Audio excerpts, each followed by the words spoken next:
So we're at Search Engine Strategies, New York. It's March 2009. This is our 10th year here in New York.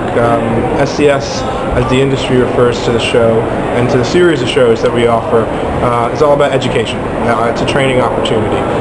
We call it a conference, but it's basically training opportunity disguised as a conference. And year on year, thousands, and I mean, this year we have almost 6,000 people. Last year we had about 6,000 as well.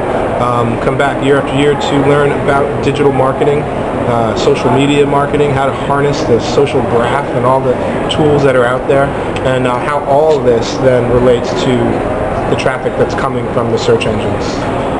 Matt, for our viewers, could you introduce yourself and talk about, a little bit about me.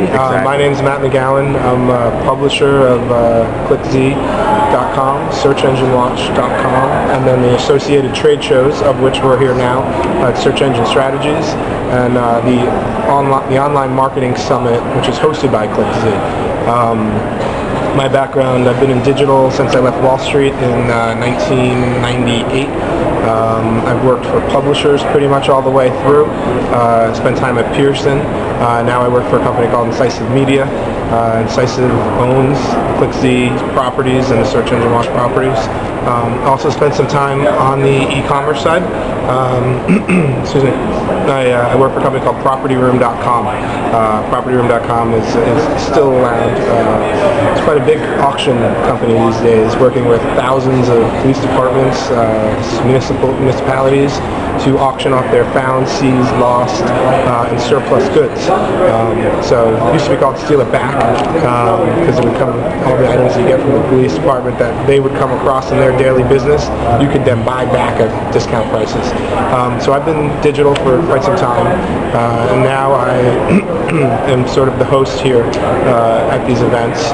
And this is great for me, because the way I look at it is our customers are majority of small businesses, but also agencies, also the search engines themselves.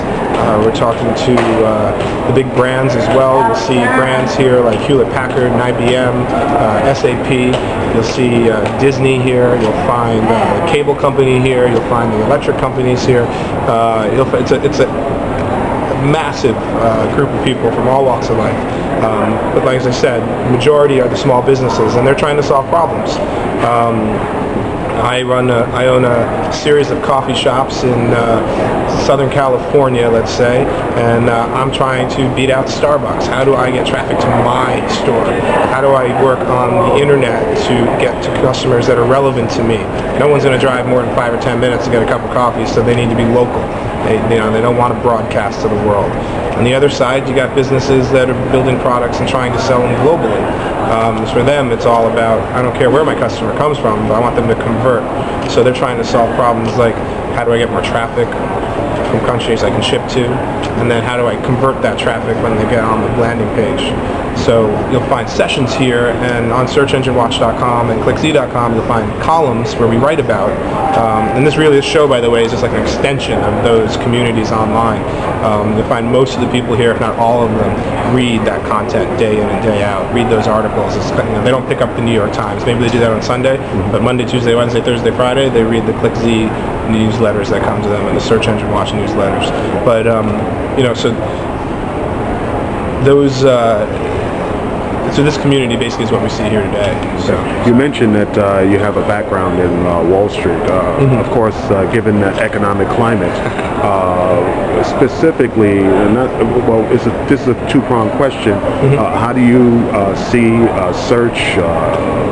search engine marketing affecting or helping the large companies, that certainly banks that receive the TARP funds, and then the small businesses that are having problems securing credit? How do you see search interacting with that as far as helping these companies, such as an AIG, doing some rebranding or reputation management in particular? Yep. Well, I mean, it takes 2 minutes today to go on Google and search for AIG, and if you haven't done that recently, I recommend it. You'll see they might have some reputation and brand management problems going on right now, right? pretty obvious. Not going to get into it. If you haven't seen those problems, if you haven't heard about it in the news, I suggest turning on the TV. What we'll teach them here when those marketers come here is how they can build out new sites, build out new basically elements into their marketing plan that the search engines will grasp and then basically rank in their index and list on their search engine results page. So one of the classes here we actually teach is all around brand management. And if you find that when you go on, and this works for individuals, maybe there's a lawsuit out against you. This works for companies. Maybe you have some unhappy customers. You can do things proactively to make sure your best face is presented and not your worst face. If you leave it to the market, come on, controversy sells, right? So the market will be as controversial and as detrimental to you as possible, because that's what sells. But if you take the initiative, you can vary that sort of stuff, and you can instead replace it with positive brand elements. So it's a great course we offer here. On the other side, search engines, in my mind, are one of the best lead gen opportunities in existence ever.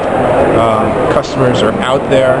It used to be, as a marketer, you had to tell them what you had and hope that they would find it, and you'd spam them and send them emails or put billboards up on Times Square or on the side of the highway. But now you have your customers telling you what they want. They're out there searching for products. You can access that data.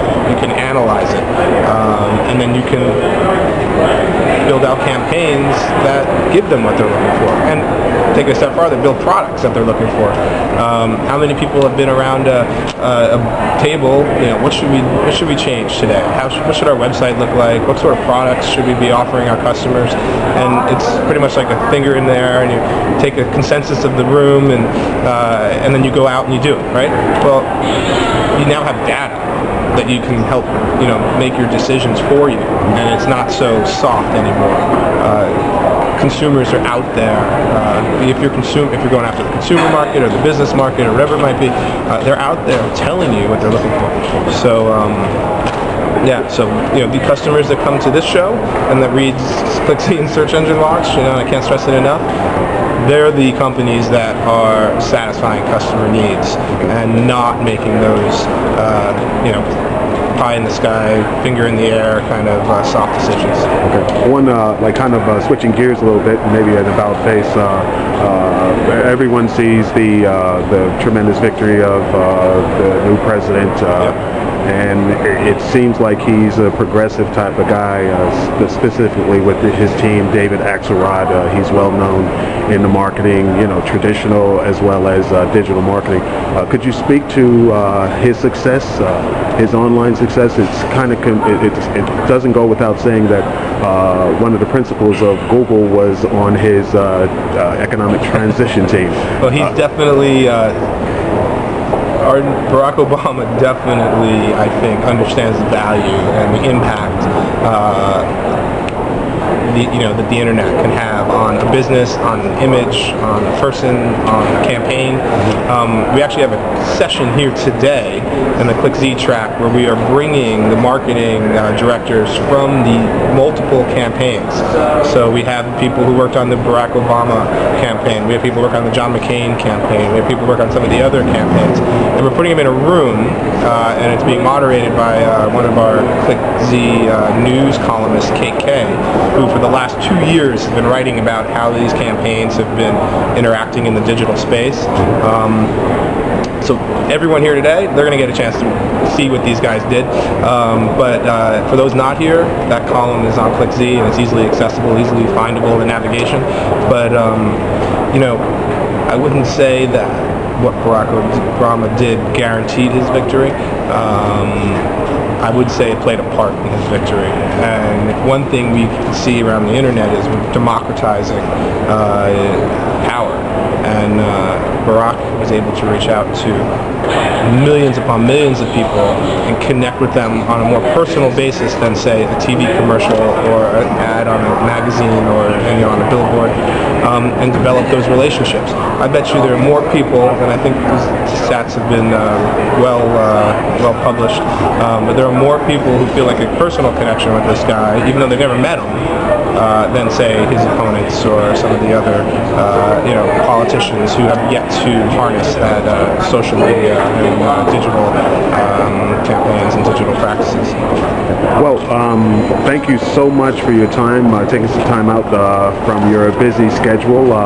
We'll certainly post your video on one of the video sharing websites, perhaps YouTube. We're just not sure as of yet, but absolute much success in your endeavors, and we certainly can't wait until the next event here in New York.